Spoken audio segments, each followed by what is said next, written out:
그러한 바탕에서 이것들을 피해보고자 나오는 것들이 이제 케노시스 이론 같은 것들이고, 여기서 좀 더 나가면 열린 유실론 같은 게 있을 수 있어요. 열린 유실론의 경우에는 하나님이 미래를 모른다. 뭐 여기서 더 나아가면은 이제 과정신학 같은 것들이 있을 수 있죠. 아예 그냥 이 세계 자체가 지금도 창조되는 중이다. 그냥 하나님도 계속 처음 해보는 거예요. 우리랑 똑같아요. 미래를 계속 창조하고 있어요. 그게 이제 과정신학인데, 과정신학은 굉장히 양시무스님과 토론하실 때 케노시스 구원론 지지한다 하셨는데, 케노시스 구원론을 정확히 어떤 입장일까요? 일단 케노시스 구원론이라는 건 없고요. 케노시스 구원론이라기보단 케노시스 신학으로 비춰본 구원론이겠죠. 케노시스 신학은 말 그대로 이제 자기 비움의 신학이고, 원래 기본적인 우리가 가지고 있는 중세 스콜라적인 하나님 이해가 있어요. 신 이해. 그 당시에는 신 하면은 기독교의 신밖에 없기 때문에 그 유럽의 세계 안에서 신에 대한 모든 신론에 대한 철학적 탐구는 다 기독교의 신에 대한 탐구였습니다. 전지, 전능, 전선한 신에 대한 개념을 말을 했죠. 그리고 전지, 전능, 전선에 대해서 하나하나 찾아보면은 찾을 수가 있어요. 그 성경 구절에서. 물론 맥락과 그런 해석 차이가 있어야겠지만, 이제 근대와 현대로 오면서 많은 철학들이 발전을 합니다. 그런 개념들을 지지할 수 없고, 그런 개념들이 일으키는 문제들, 그런 것들이 뭐 신학계 아니면 철학계에서 이렇게 제기가 되면서 이제 하나님이 전지, 전능, 전선한 분이라는 생각에 의문을 제기하게 되는 거죠. 이게 어떤 사람들은 신성모독적이라고 생각할 수도 있는데, 그러니까 뭐가 신성모독이냐라고 했을 때 어떤 사람들은 하나님이 모든 능력치 스탯에서 100% 맥시멈을 찍은 상태를 유지한다고 생각을 해야 된다. 그렇지 않으면 신성모독이다. 하나님의 권위를 떨어뜨리는 일이다. 라고 생각을 할 수 있고, 어떤 사람들은 성경에 나오는 하나님의 성격, 그리고 성경에서 보여주시는 하나님의 모습들을 최대한 잘 반영한 신론을 보여야 그것이 신성모독이 아니다. 이렇게 생각하는 사람이 있죠. 예를 들어서 뭐 양시무스님과의 토론을 예로 드셔서 그렇습니다만, 여기 양시무스님도 계시죠. 제가 토론 때 말했던 것이 이중예정의 하나님을 지지하는 것이 오히려 신성모독이다 라고 제가 좀 강하게 이야기를 했거든요. 그 이유는 뭐냐면, 성경이 말하는 하나님의 성격들, 은혜와 자비와 긍휼과 선과 사랑하심, 그런 모든 것들이 이 하나님의 100% 만렙 능력치를 유지하기 위해서 훼손이 되는 것처럼 보인다는 거죠. 우리가 믿는 하나님은 세상을 이처럼 사랑하셔서 독생자를 보내주신 하나님인데, 그 부분을 부인하거나 약화시키는 순간 오히려 그게 신성모독이 된다라고 생각을 하는 사람들이 있는 거죠. 예를 들어서 감리교의 창시자인 웨슬리 같은 사람들이 있을 거고요. 웨슬리는 칼빈의 이중예정론에 대해서 가장 극악무도한 신성모독이라고 이제 비판을 합니다. 저는 거기에 동의를 하고요. 물론 동의 못하는 분들도 계시겠죠. 각자의 이유가 있겠죠.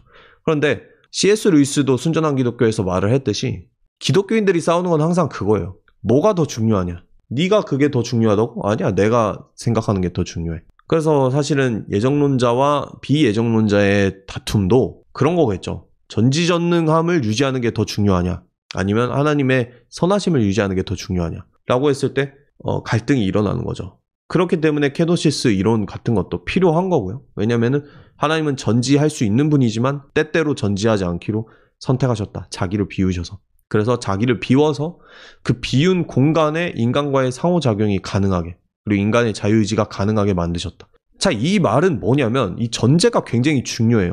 전제는 뭐냐면, 하나님의 모든 스탯이 만렙인 그런 신학에서는 어쩔 수 없이 배제되는 부분들이 있다는 거예요. 예를 들어서 인간의 자유의지라든지, 아니면은 우리가 이해하는 방식대로 하나님이 사랑을 할 자유, 그리고 하나님이 모든 사람들에게 예를 들어서 공평한 기회를 주신다든지, 뭐 그런 것들 있잖아요.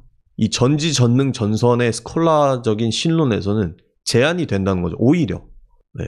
왜냐면 이거는 논리적, 철학적으로 피할 수 없는 결론이에요. 하나님이 전지전능 전선하시면 결정론이 사실이고 자유지는 없어요. 그렇기 때문에 모든 것들은 하나님이 결정하는 거고, 모든 일들은 아무것도 자유롭게 이루어지는 게 없습니다. 그러한 바탕에서 이것들을 피해보고자 나오는 것들이 이제 케노시스 이론 같은 것들이고, 여기서 좀 더 나가면 열린 유실론 같은 게 있을 수 있어요. 열린 유실론의 경우에는 하나님이 미래를 모른다. 뭐 여기서 더 나아가면은 이제 과정신학 같은 것들이 있을 수 있죠. 화이트헤드의 과정 철학을 영향을 받아서 과정신학이 나왔는데, 과정신학 같은 경우에는 아예 그냥 이 세계 자체가 지금도 창조되는 중이다. 그냥 하나님도 계속 처음 해보는 거예요. 우리랑 똑같아요. 미래를 계속 창조하고 있어요. 그게 이제 과정신학인데, 과정신학은 굉장히 레디컬하죠. 어떻게 보면 받아들이기가 어렵죠.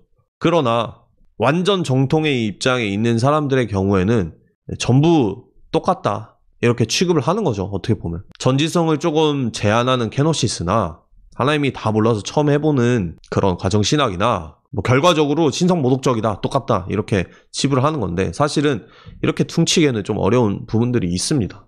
왜냐면은 신학이라는 것도 2000년 된 학문이기 때문에 굉장히 세부적인 부분들이 있어요. 저도 지금 퉁쳐가면서 답변을 하고 있지만 굉장히 세부적이고 논리적인 그런 차이점들과 공통점들이 있습니다. 그래서 더 알고 싶으시면은 공부를 해보고 이것이 나의 신앙관에 맞는가, 그런 것들이 중요합니다.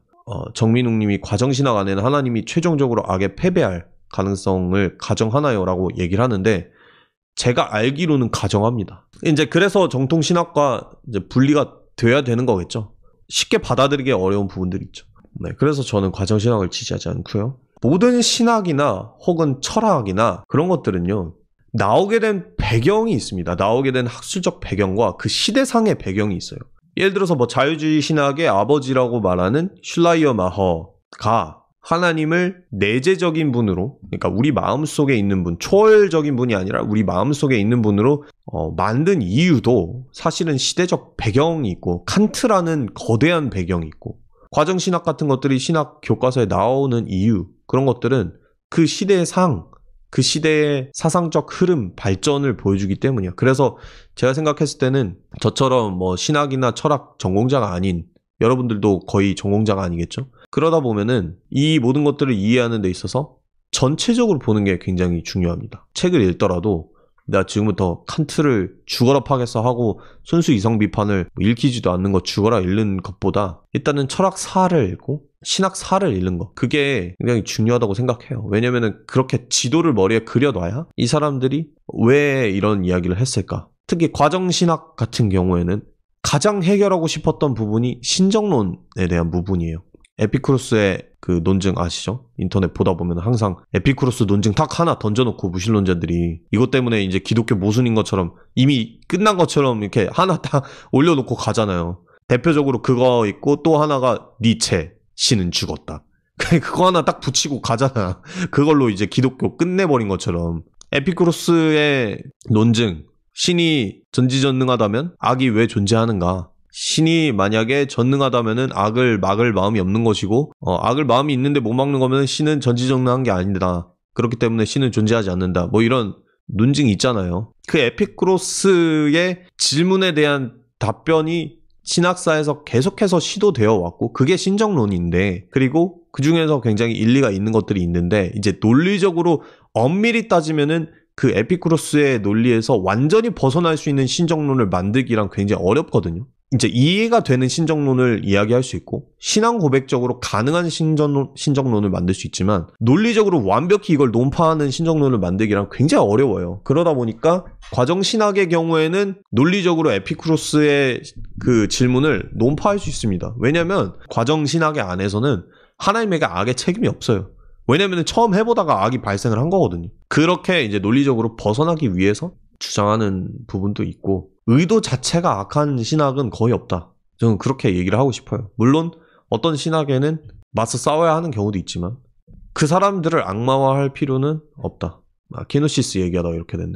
그래서 저는 케노시스 이론이 성경의 하나님을 굉장히 잘 보여준다고 생각합니다. 왜냐면 과정신학까지 가면 이제 예언에 대한 부분이라든지 아니면은 마지막 때에 대한 언급이라든지 이런 것들은 사실은 신이 모르면서 아는 척 하는 게 되는데, 그러면은 또 이제 성경 해석적으로 문제가 있잖아요.